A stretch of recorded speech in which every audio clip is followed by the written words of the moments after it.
Bulletin کا آغاز کریے، خبر آپ کو دیں، سینٹ کی 30 نشستوں پر الیکشن آج ہوں گے۔ خیبر پختونخوا کی 11 نشستوں پر الیکشن ہوگا یا نہیں، صورتحال غیر واضح ہے۔ مخصوص نشستوں پر اراکین کا حلف نہ لیے جانے کی وجہ سے تنازع حل نہ ہو سکا۔ الیکشن کمیشن نے خبردار کیا ہے کہ اے پی میں مخصوص نشستوں پر منتخب اراکین سے حلف نہ لیا گیا تو صوبے میں سینٹ الیکشن ملتوی کیا جا سکتا ہے۔ پشاور ہائی کورٹ نے بھی اسپیکر کو حلف لینے کی ہدایت کی تھی، جس پر عمل نہ ہو سکا۔ سینٹ کی 18 نشستوں پر مختلف جماعتوں کے امیدوار بلا مقابلہ منتخب ہو چکے۔ اسلام آباد کی 2 نشستوں پر مقابلہ ہوگا۔ پنجاب اسمبلی میں خواتین اور ٹیکنوکریٹ کی 2 ایک اقلیتی نشست کے لیے ووٹنگ ہوگی۔ پی ٹی آئی کے بائیکاٹ کے بعد سندھ میں تمام امیدواروں کی بلا مقابلہ کامیابی کا امکان ہے۔ آج کے الیکشن میں ایوان بالا میں حکمران اتحاد کی اکثریت ہو جائے گی۔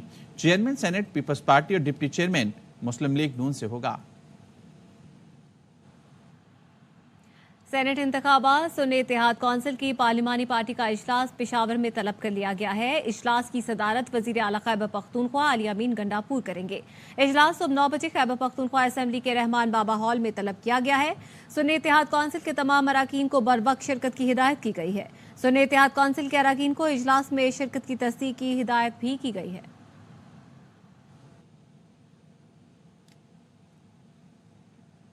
ایم کیو ایم پاکستان کے کنوینر ڈاکٹر خالد مقبول صدیقی نے سینٹ انتخابات میں مسلم لیگ نون اور پیپلز پارٹی کے مشترکہ امیدواروں کی حمایت کی یقین دہانی کرا دی۔ مسلم لیگ نون اور پاکستان پیپلز پارٹی کے وفد نے اسلام آباد میں ایم کیو ایم پاکستان کے کنوینر ڈاکٹر خالد مقبول صدیقی سے ان کی رہائش گاہ پر ملاقات کی۔ وفد میں وفاقی وزیر خارجہ اسحاق ڈار، وزیر قانون اعظم طاہر، یوسف رضا گیلانی اور دیگر شامل تھے۔ ملاقات میں ایم کیو ایم پاکستان کے اراکین قومی اسمبلی بھی موجود تھے۔ مسلم لیگ نون اور پاکستان پیپلز پارٹی کے وفد نے ایم کیو ایم پاکستان سے سینٹ انتخابات میں ووٹ دینے کی درخواست کی۔ پیپلز پارٹی کے رہنما سینئر صوبائی وزیر سندھ شرجیل میمن نے کہا ہے کہ فیصل وابڈہ کا سینیٹر بن جائیں تو کیا حرج ہے۔ فیصل وابڈہ پہلے کسی اور پارٹی میں تھے، اب نہیں ہیں، وہ آزاد حیثیت سے لڑ رہے ہیں، ان کو سپورٹ ملتی ہے تو اچھی بات ہے۔ وابڈہ اگر سینٹر بن جائے تو اس میں کس کو کیا حرج ہے؟ ہمیں ججمنٹل نہیں ہونا چاہیے۔ ٹھیک ہے، وہ ایک پارٹی میں تھے، ابھی کسی پارٹی میں نہیں، وہ آزاد کی حیثیت سے لڑ رہے ہیں، اس میں ان کو سپورٹ مل جائے تو اس میں کوئی بری بات نہیں ہے۔ توشہ خانہ کیس میں بانی پی ٹی آئی اور بشرا بی بی کی سزا معطل۔ اسلام آباد ہائی کورٹ نے ضمانت پر رہا کرنے کا حکم دے دیا۔ چیف جسٹس عامر فاروق کی سربراہی میں 2 رکنی بینچ نے سزا معطلی کی درخواست پر سماعت کی۔ دوران سماعت نیب پروسیکیوٹر نے کہا فیصلے کا جائزہ لیا ہے، یہ سزا معطلی کا کیس ہے جس پر عدالت نے ریمارکس دیے، یہ نیب کا بڑا قابل تعریف موقف ہے۔ جسٹس میاں گل اورنگزیب نے پوچھا کہ نیب سزا معطلی پر کوئی موقف پیش کرنا چاہتا ہے۔ پروسیکیوٹر نیب نے کہا سزا معطلی پر کوئی اعتراض نہیں، اپیلیں ابھی نہیں سنی جا سکتی۔ چیف جسٹس عامر فاروق نے کہا کہ سزا کے خلاف اپیل عید کے بعد مقرر کریں گے۔ تحریک انصاف نے بانی اور اہلیہ کی سزا معطلی کا خیر مقدم کیا۔ ججوں کے خط پر تحقیقاتی کمیشن کی سربراہی میں جسٹس جیلانی کی معذرت۔ جسٹس ریٹائر تصدق حسین جیلانی نے وزیر اعظم شہباز شریف کو خط لکھ کر آگاہ کر دیا۔ جسٹس جیلانی نے کہا ججوں کے خط کا معاملہ مکمل طور پر آرٹیکل 290 کے ضمن میں نہیں آتا۔ ججوں نے خط سپریم جوڈیشل کونسل اور چیف جسٹس پاکستان کو لکھا تھا۔ خط میں اداروں سے مشابہت کی بات کی گئی۔ میں سمجھتا ہوں کہ اس معاملے کو سپریم کورٹ آف پاکستان کو خود دیکھنا چاہیے۔ اعتماد کرنے پر وزیر اعظم، چیف جسٹس اور جسٹس منصور علی شاہ کا شکر گزار ہوں۔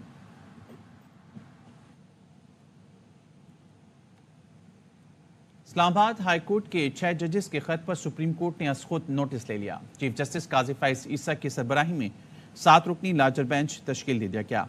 دوسرے ججز میں جسٹس منصور علی شاہ، جسٹس یحییٰ آفریدی، جسٹس اطہر من اللہ، جسٹس مسرت ہلالی، جسٹس جمال مندوخیل اور جسٹس نعیم اختر اخوان شامل ہیں۔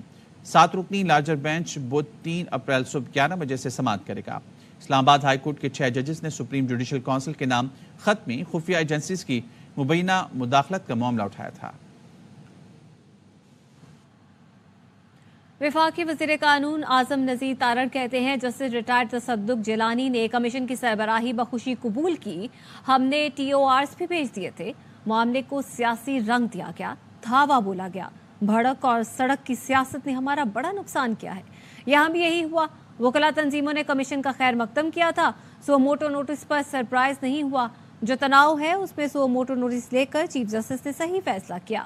فل کورٹ کی ضرورت نہیں۔ سو موٹو نے 1 گھنٹے پہلے تصدق جیلانی کے خط کی اطلاع وزیر اعظم ہاؤس آ چکی تھی۔ حیرانی یہی ہے کہ فل کورٹ اجلاس کے بعد وزیر اعظم اور چیف جسٹس ملاقات میں انکوائری کمیشن اور سربراہ کو فائنل کیا گیا تھا۔ بانی پی ٹی آئی کی دوسرے مقدموں میں بھی سزائیں معطل ہوں گی۔ عنقریب بانی پی ٹی آئی رہا ہوں گے اور وزیر اعظم بنیں گے۔ ترجمان تحریک انصاف رؤف حسن کہتے ہیں کابینہ نے ججز کا خط جھوٹ کا پلندہ قرار دے کر جوڈیشل کمیشن سے پہلے فیصلہ دیا۔ ججز کے خط پر چیف جسٹس فل کورٹ بلائیں۔ اس سے پہلے پیٹرول کے بعد شہریوں کو حکومت نے دیا بجلی کا زوردار جھٹکا۔ کراچی سمیت ملک بھر میں بجلی مہنگی کر دی۔ نیپرا نے بجلی 2 روپے 75 پیسے فی یونٹ مہنگی کرنے کا نوٹیفیکیشن جاری کر دیا۔ بجلی رواں سال کی دوسری سہ ماہی ایڈجسٹمنٹ قیمت میں مہنگی کی گئی ہے۔ صارفین سے اضافی وصولیاں اپریل، مئی اور جون میں کی جائیں گی۔ بجلی کی قیمت کا اطلاق کے الیکٹرک صارفین پر بھی ہوگا۔ صارفین پر 85 ارب روپے 20 کروڑ روپے کا اضافی بوجھ پڑے گا۔ کچھ بات موسم کی تو ملک کے بیشتر علاقوں میں آج موسم خشک رہے گا۔ کراچی سمیت سندھ کے دیگر اضلاع میں درجہ حرارت بتدریج بڑھنے کی توقع ہے۔ نواب شاہ میں پارہ 41 ڈگری تک جانے کا امکان ہے۔ محکمہ موسمیات آئندہ 24 گھنٹے کے دوران کراچی، کوئٹہ، لاہور، اسلام آباد اور پشاور سمیت ملک کے بیشتر علاقوں میں موسم خشک رہنے کی پیشگوئی کی ہے۔ کشمیر اور گلگت بلتستان میں چند ایک مقامات پر بارش متوقع ہے۔ بشام حملہ پاک چین دوستی میں درار ڈالنے کی دشمن سازش ہے۔ مجرموں کو مثالی سزائیں دیں گے۔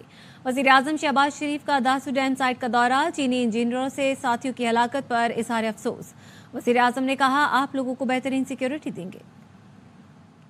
This was a very cowardly act on the part of terrorists to kill innocent Chinese and Pakistanis for no other reason except to disturb exceptional friendship between China and Pakistan. This is the job of enemies of Pakistan. I want to assure you, the government of Pakistan will not leave any stone unturned to ensure that you get the best possible security. We will definitely get hold of the perpetrators and we will make sure that exemplary punishment is given to them so that it's a lesson nobody can even think of committing such dastardly act in future. Bahawal Nagar میں اسلامی university کی طالبہ سے زیادتی کا مقدمہ درج کر لیا گیا۔ پولیس کے مطابق ملزمان کی گرفتاری کے لیے چھاپے مارے جا رہے ہیں۔ مقدمے کے متن کے مطابق رکشہ ڈرائیور نے طالبہ کو ساتھی ملزمان کی مدد سے اغوا کیا۔ رکشہ ڈرائیور نے ساتھی کے ہمراہ طالبہ سے متعدد بار زیادتی کی۔ ملزمان نے طالبہ کی ویڈیو اور تصاویر بنائی، سادہ کاغذ پر انگوٹھے بھی لگوائے۔ کسٹمز انٹیلیجنس کراچی کا ایکشن، چائے کی پتی کی درآمد پر ٹیکس چھوٹ کے غلط استعمال کے خلاف بڑے پیمانے پر کریک ڈاؤن۔ آزاد کشمیر کے لیے درآمدگی کی گئی پتی کا فراڈ پکڑا گیا۔ 1.5 ارب روپے کے ٹیکس کا فراڈ کیا گیا۔ رپورٹ کر رہے ہیں انجم وہاب۔ کسٹم انٹیلیجنس کی چائے کی درآمد پر ٹیکس فراڈ کے خلاف بڑی کارروائی۔ آزاد کشمیر کے لیے 6% انکم ٹیکس چھوٹ والی کالی چائے پاکستان میں فروخت کرنے والا نیٹ ورک پکڑ لیا۔ کے ایف فوڈز نے کروڑوں روپے مالیت کی کالی چائے آزاد کشمیر کے لیے پورٹ قاسم سے کلیئر کروائی۔ حبیب احمد ڈائریکٹر کسٹم انٹیلیجنس کے مطابق کے ایف فوڈز نے ٹیکس چھوٹ والی کالی چائے کے کنٹینر کو آزاد کشمیر کے بجائے بسم اللہ گودام ماڑی پور میں خالی کر دیا۔ کسٹم انٹیلیجنس نے بروقت کارروائی کرتے ہوئے گودام سے کالی چائے کا کنٹینر ضبط کر لیا۔ کسٹم انٹیلیجنس کے مطابق گودام سے برآمد شدہ کالی چائے آزاد کشمیر کے لیے K F foods complex, M I K industries, Z R M industries, Salam industries اور انقلاب نامی کمپنیوں نے درآمد کی تھی۔ بے ایمان درآمد کنندگان ٹیکس فراڈ والی کالی چائے آزاد کشمیر کے بجائے پاکستان کی منڈیوں میں فروخت کرنے سے قومی خزانے کو اربوں روپے کا نقصان پہنچا رہے تھے۔ درآمد کنندگان ٹیکس فراڈ والی 3000 ٹن کالی چائے کراچی میں فروخت کر چکے ہیں۔ چائے کی فروخت سے قومی خزانے کو 1 ارب 60 کروڑ روپے کا نقصان پہنچایا گیا۔ ڈائریکٹوریٹ آف کسٹم انٹیلیجنس نے کسٹمز ایکٹ اور اینٹی منی لانڈرنگ ایکٹ کے تحت تحقیقات شروع کر دی ہیں۔ انجم وہاب، ARY نیوز، کراچی۔ لاہور میں 9ویں جماعت کے ریاضی کے پرچم میں بھی رشوت لے کر نقل کروانے کا انکشاف۔ وزیر تعلیم پنجاب رانا سکندر حیات کا گورنمنٹ ہائی اسکول باغوان پورہ کے امتحانی سینٹر پر چھاپا۔ نقل کروانے کے عمل میں شریک سپرنٹینڈنٹ سمیت 4 پرائیویٹ لوگوں کو گرفتار کر لیا۔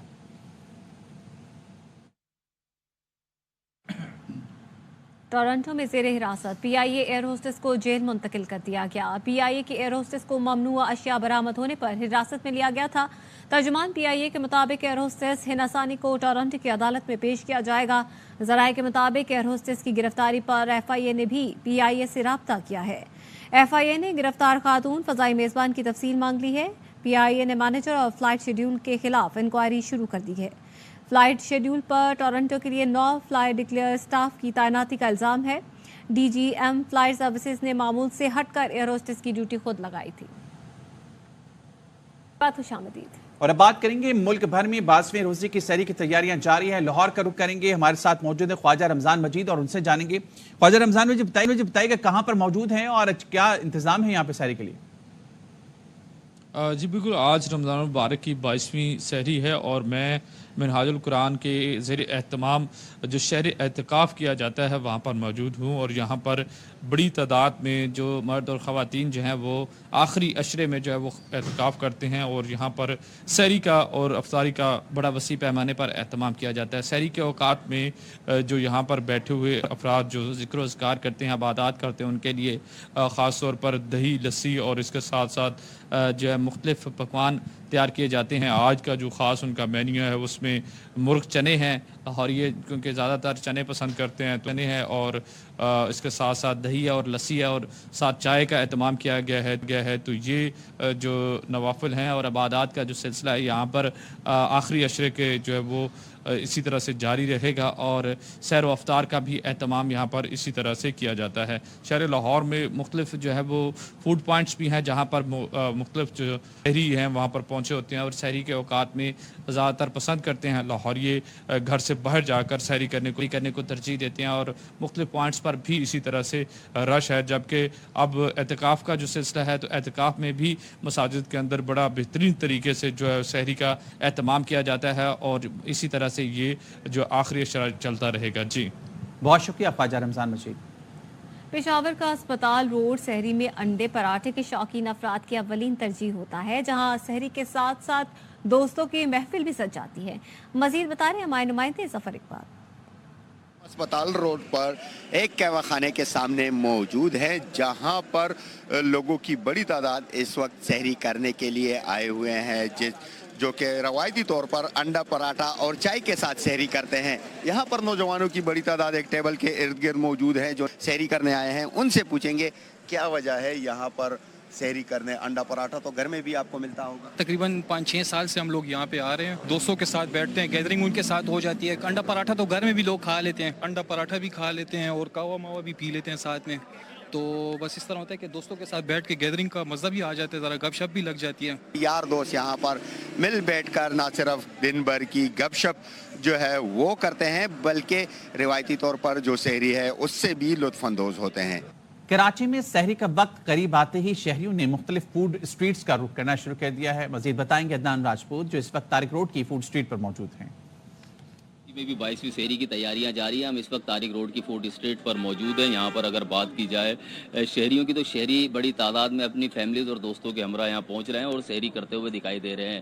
اس فوڈ اسٹریٹ پہ مختلف مزیدار کھانوں کے ہوٹل دستیاب ہیں. ہم اس وقت جس ہوٹل پہ موجود ہیں یہاں پر بھی مختلف اقسام کے مزیدار کھانے تیار کیے جاتے ہیں. یہاں پر مرغ چنا اور پائے ہیں جو بڑے مشہور ہیں. اس کے ساتھ ساتھ یہاں پر جو تل والے نان بھی شہریوں میں سرو کیے جا رہے ہیں. شہری رات 2 بجنے کے بعد ہی یہاں پر پہنچنا شروع ہو جاتے ہیں اور اپنی فیملیز اور دوستوں کے ہمراہ سحری کرتے ہیں. جبکہ اس کے علاوہ شہر کے مختلف فوڈ اسٹریٹ پر بھی شہریوں کا کافی رش دکھائی دے رہا ہے اور شہری جو ہیں اپنی فیملیز کے ہمراہ فوڈ اسٹریٹ پر پہنچ کر 22ویں سحری کی تیاریاں کر رہے ہیں اور مختلف کھانوں سے لطف اندوز ہو رہے ہیں.